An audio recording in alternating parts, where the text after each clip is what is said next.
क्या वजह रही? पीएमसीएच पर आपने भावुक पोस्ट डाला। एक इंसान की जिंदगी से बड़ी अगर आपका राजनीतिक करियर है तो आप दरिंदा हैं। मतलब पोस्ट आपने जो डाला उसको क्या डिलीट कराने के लिए ये महत्वपूर्ण सवाल है और सत्ता में रहते हुए जिम्मेदारी बनती है एक एक आदमी की हमारी। पार्टी में रहते हुए बगावती तेवर आपने अपनाए थे।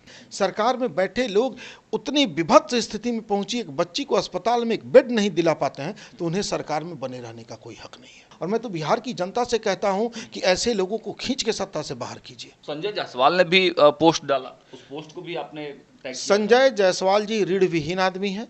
इस देश के एक इंसान की कीमत से बड़ी अगर आपकी राजनीति है तो आप हैवान हैं, आप इंसान नहीं हो सकते। उन्होंने आवाज तो उठाई थी और 10 मिनट में भाग गए। मंगल पांडे जी से भी कोई बातचीत? दिन भर बैठ के लोग को हम अस्पताल में एडमिट कराते रहे, भर दिन तो यहाँ लोग अस्पताल में एडमिट होने के लिए आता रहता था। किसके लिए फोन करें? अब क्या करेंगे आसित नदी? उन दरिंदों के साथ रह के क्या कर लेंगे आप?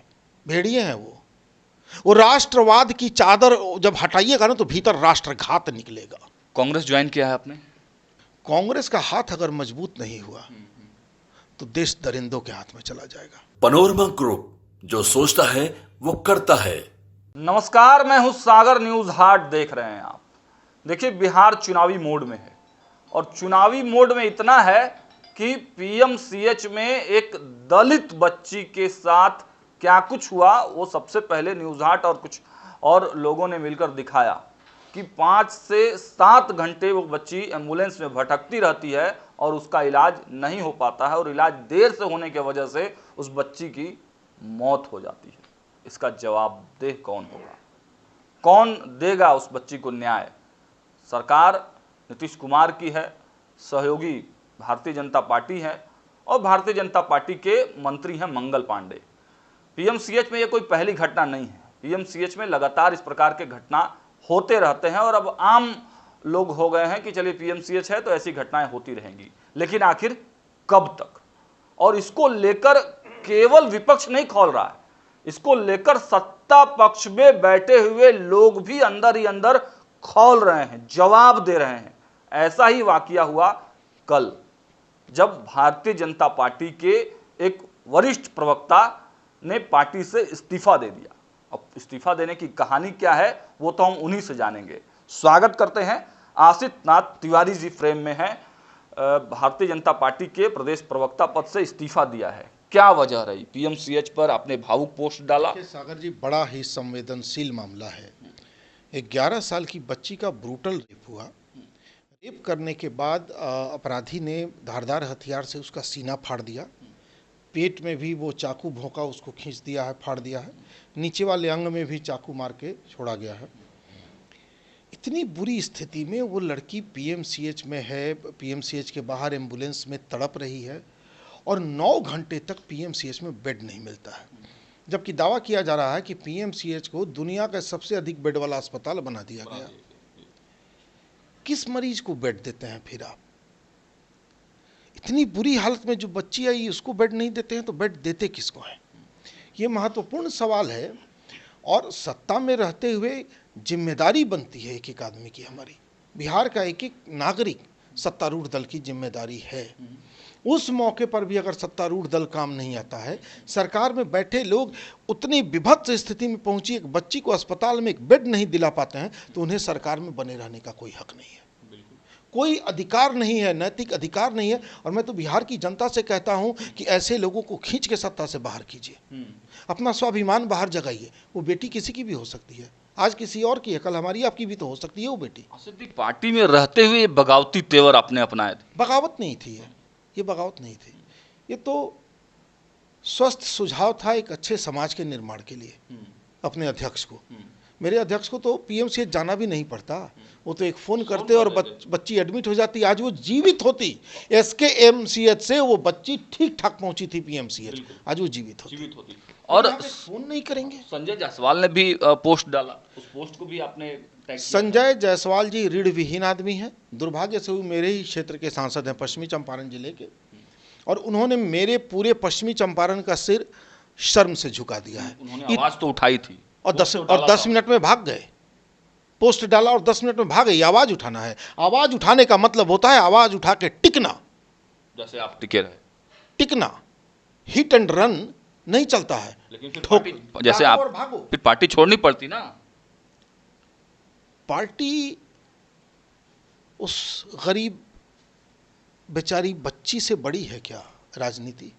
बड़ा सवाल। इस देश के एक इंसान की कीमत से बड़ी अगर आपकी राजनीति है तो आप हैवान हैं, आप इंसान नहीं हो सकते, आप हैवान हैं। एक इंसान की जिंदगी से बड़ी अगर आपका अगर आपका राजनीतिक करियर है तो आप दरिंदा हैं, आप भेड़िए हैं, आप इंसान नहीं हो सकते। और हमें बस इंसान बने रहना है सागर जी, नहीं करने का। पीएमसीएच के मुद्दे पर आपने मतलब पार्टी छोड़ दी? छोड़ना पड़ा ना। क्या उन दरिंदों के साथ रह के क्या कर लेंगे आप? भेड़िए हैं वो राष्ट्रवाद की चादर जब हटाइएगा ना तो भीतर राष्ट्रघात निकलेगा। बड़ा आरोप लगा रहे हैं। दरिंदों का समूह है, दरिंदों का समूह।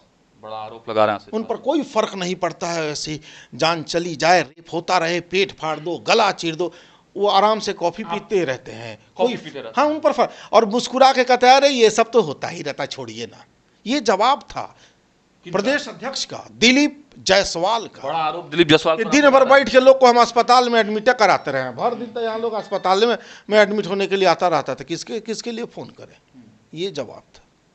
क्या मंगल पांडे जी से भी कोई बातचीत हुई आपकी? मंगल पांडे जी किसी काम के मंत्री तो है नहीं, तो क्या बात करनी थी? मतलब पोस्ट आपने जो डाला उसको क्या डिलीट कराने के लिए कोई? वो जैसे संजय जायसवाल जी पर दबाव डाला गया और वो दागो भागो की रणनीति के तहत डिलीट करके भाग गए। मुझसे भी मेरी पार्टी की अपेक्षा, पार्टी की तो नहीं कहूँगा, खास करके प्रदेश अध्यक्ष दिलीप जायसवाल जी की अपेक्षा थी कि मैं पोस्ट डिलीट करके भाग जाऊँ, तो मैं ये काम नहीं कर सकता था। आसिफ नाथ तिवारी का जमीर जो है ये जवाब नहीं दिया। ये काम नहीं कर सकता था। अब क्या करेंगे आसिफ नाथ तिवारी? करने को दुनिया में बहुत कुछ है। हाँ। करने को दुनिया में ये है कि क्या हम सही मायने में इस तरह के लाचार लोगों के काम आ सकते हैं? अगर आ सकते हैं तो जीवन सार्थक है, नहीं आ सकते हैं तो एक निरर्थक जीवन व्यतीत करके चले जाना है। कांग्रेस ज्वाइन किया है आपने? देखिए, मैं कांग्रेस में पहले भी रहा हूँ और भाजपा में भी गया, दोनों का अनुभव है। और राजनीति में आने से पहले 17 वर्ष का पत्रकारिता का अनुभव है। और आज मैं ये कहने की स्थिति में हूँ कि आज भी देश में गरीबों, लाचारों, मिस्कीनों की कोई फिक्र करता है तो कांग्रेस के लोग हैं। कांग्रेस के लोग। कांग्रेस का हाथ अगर मजबूत नहीं हुआ तो देश दरिंदों के हाथ में चला जाएगा। कांग्रेस को मजबूत करना होगा। राजेश राम ने जिस प्रकार की भूमिका निभाई पीएमसीएच में, मैंने राजेश राम जी का ही वीडियो देखा पीएमसीएच वाला। और मुझे लगा कि कोई तो बंदा है जो लड़ सकता है, कोई बंदा तो है जो इन पीड़ितों के पक्ष में खड़ा हो रहा है, क्यों नहीं उसको ताकत दी जाए। और इसलिए मुझे निर्णय लेना पड़ा। चलिए, तो ये थे एक्सक्लूसिवली हमसे बात कर रहे थे आसिफ नाथ तिवारी जी। इनसे बाद में विस्तृत रूप से बातचीत होगी, लेकिन आज बड़ा ऐलान कर दिया आसिफ नाथ तिवारी ने। पीएमसीएच के मामले में भारतीय जनता पार्टी का दामन छोड़ा है। और देखिए, कांग्रेस के प्रदेश अध्यक्ष राजेश राम से प्रभावित होकर अब पुनः कांग्रेस में वापसी कर रहे हैं। अपडेट्स हम देते रहेंगे, देखते रहिए न्यूज़ 8। बहुत बहुत धन्यवाद।